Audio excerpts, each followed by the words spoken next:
Indian approach to negotiating with the United States, because you have to think about what it is that U.S. negotiating tactics are trying to deal with.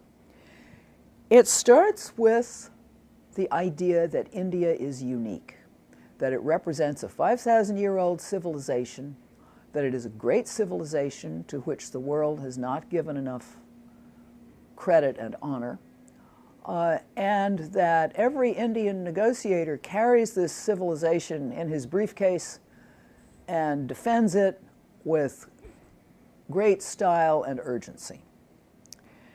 The second key point is the idea of strategic autonomy, that India's foreign policy goal is to maximize its options.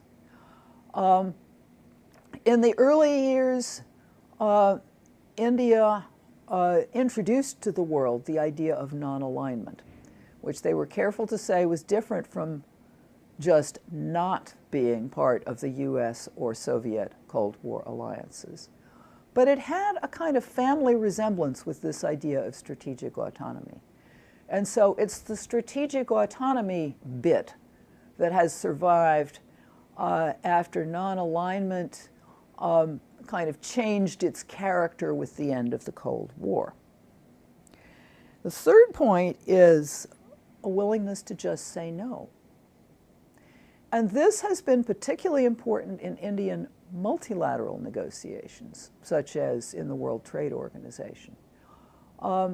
Trade always involves countries' domestic interests, and India is no exception. And so on a number of occasions, you've had a pretty good consensus among the participants in a multilateral trade negotiation to move forward in a particular direction. And the Indian trade minister would say, no, we're not going to do that, and just wait to see what happens.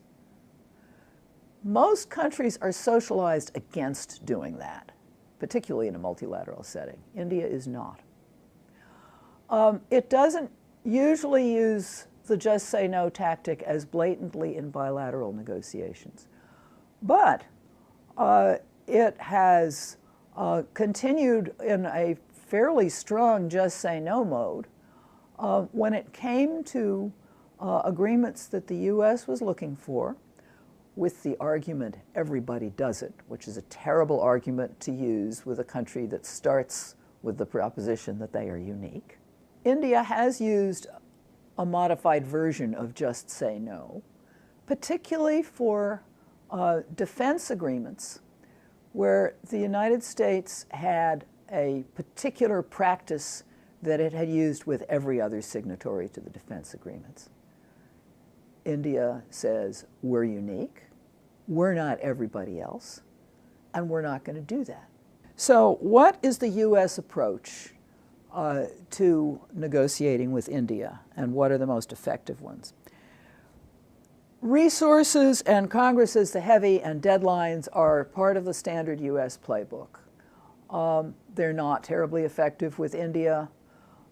Resources have not been used nearly as heavily or as generously as they have with Pakistan, partly because India is a much, much bigger country.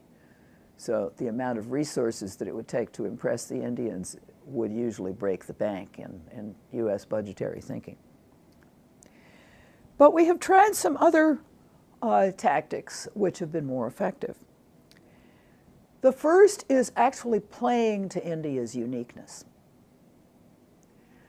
And there are two fascinating examples of that. The US for years had been trying to get India to sign what it refers to as 3 foundational agreements that are part of a package deal if you're buying arms from the United States. India has been buying actually quite a lot of arms from the United States since, well, I'm speaking in 2017, for the past 10 years plus. But it's never been willing to sign the foundational agreements. How could we get past this for at least one of them? And the one that was first past the finish line was a requirement for end-use monitoring. That's the term that's used by the United States. And the second past the finish line was basically a logistics support agreement. both of these sound bland and boring and uncontroversial, but in the Indian context, anything involving defense gets to be controversial. So how did we play to the India is unique argument? In both cases, the agreement got a new name.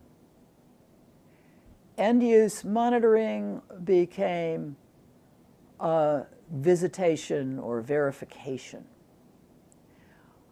And it wasn't an agreement. This was negotiated by Hillary Clinton.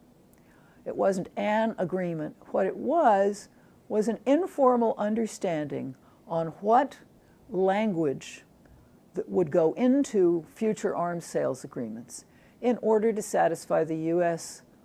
legislative requirement that we know what is being done with the arms supplied by the United States.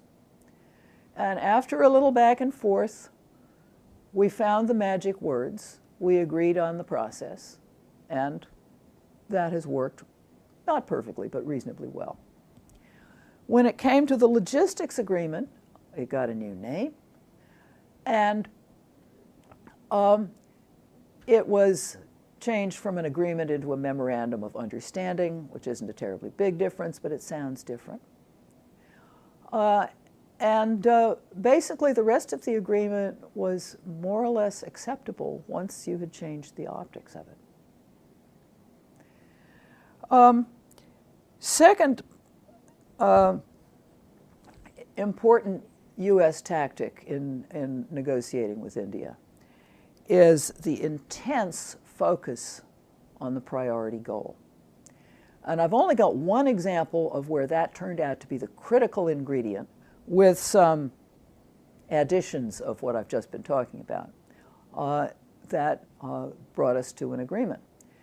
It was something that everybody had said couldn't be done, and that was this agreement on civilian nuclear trade between the United States and India, which was reached in principle in 2008, but didn't finally get settled until Obama was just about to leave office. They'd been working on it since 2005. Why did everybody say it couldn't be done? The United States is a member in good standing of the Non-Proliferation Treaty. India has refused to sign the Non-Proliferation Treaty and tested a nuclear weapon. The United States, for many, many years, didn't want to do nuclear trade with India because it was making a point that without being part of the Non-Proliferation Treaty, you can't be part of the system. And we don't do nuclear trade with countries that aren't part of the system.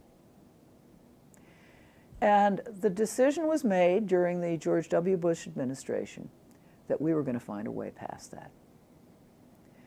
At every turn, India was looking for the U.S. to confirm that India is a legitimate nuclear power. And the U.S. was looking for a way to give India what it wanted without violating its own commitments to the Non-Proliferation Treaty. This isn't the place to go into all of the complications of what that involves. But let me give you a couple of illustrations. The most important one, I think, was the Nuclear Cooperation Agreement that was negotiated fairly early on, 2007. This is an agreement that is required by law for the U.S. to sell nuclear plant and equipment to any other country. So we had to get to yes somehow. India wanted to get to yes, the U.S. wanted to get to yes. Both of them put in place negotiators who had immediate access to the top. In the State Department, it was the Undersecretary of State for Political Affairs, Nicholas Burns, and he had access to the Secretary of State anytime he wanted to. In India, it was a man named S. Jaishankar, who subsequently became India's Foreign Secretary, which is the most senior career person in the Foreign Ministry. And he had pretty much instant access to the Prime Minister. So these two people were empowered to do things that would normally have been considered hideous violations of policy. And they could get their positions vetted at the top. Now, that doesn't mean everything went through like a hot knife through butter, but this was a tremendously powerful asset for them to have. And it meant that both sides were able to be much more creative than they normally are, because they knew that their bosses would be willing to go along with changes in policy. And normally, what people know is exactly the reverse. What was done in the nuclear cooperation agreement actually went beyond that. In the legislation that had passed, in the US legislation that had passed, which basically authorized the US government to negotiate with India on nuclear trade, there was a provision that said that if India tested a nuclear device again, that the United States would cut off cooperation. Normally, that kind of poison pill has to be reflected in the agreement, or the country you're negotiating with is going to think that you have decided to ignore it, which was not an option in this case. So, as they were negotiating the nuclear cooperation agreement, how to deal with the question of termination. When you look at the text of the nuclear cooperation agreement, the word termination does not appear. What appears instead is a very long passage. It's somewhere between 3 and 6 pages, single-spaced, very fine print, heavily lawyerized language. And what it does is to spell out everything that would have to happen if either party felt that it was obliged to cut off cooperation. And it's very long, and it talks about different kinds of consultation, and what has to happen when and how long it's going to take. But what it does is to preserve for the United States the option to respond if India does test. India had made a unilateral promise not to test, but it was quite unwilling to turn this into an agreement with somebody else. They walked right up to the edge of that, both bilaterally with the United States and multilaterally in the Nuclear Suppliers Group, but they didn't step over the line as far as they were concerned. And as Ambassador Burns put it, he was the US negotiator, India retained the right to test. The US retained the right to respond. So, intense focus on priorities, willingness to craft something unique. And then I will add something here that tells you something about how India prepares for negotiations. I had a long interview with one of the Indian negotiators in putting together the chapter on nuclear negotiations in the book my husband and I wrote on India's negotiating practices. And I asked him if he, like other foreigners, had found that the US was very legalistic. And he said, "Oh yes, that's true, but you're also very transparent. For instance," he said, "you have 43 agreements on nuclear cooperation. They're called 123 agreements. I have copies of all of them in my binder. We mined those looking for language that we could live with that you had already used with somebody else." So you're dealing with intense staff work on India's part, which means that the US has to do equally intense staff work.